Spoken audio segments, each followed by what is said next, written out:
جویا news plus registered کے ڈسکا سے ہمارے نمائندے عادل فاروق جویا کی رپورٹ کے مطابق ڈسکا پولیس کا مساج سینٹر کی آڑ میں چلنے والے کبا خانے پر چھاپا، رنگ رلیاں مناتے 4 مرد اور 8 خواتین کو رنگے ہاتھوں گرفتار کر لیا۔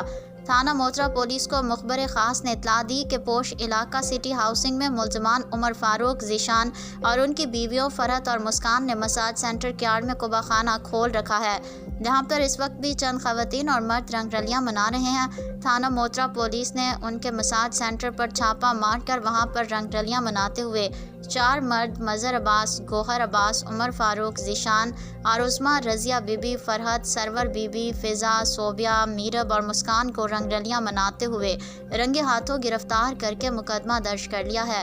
اس موقع پر ایس ایچ او تھانہ موترا ملک افضال احمد نے پریس کلب ڈسکا کے صحافیوں سے گفتگو کرتے ہوئے کہا کہ جرائم پیشہ عناصر کا خاتمہ ہی میری اولین ترجیح ہے۔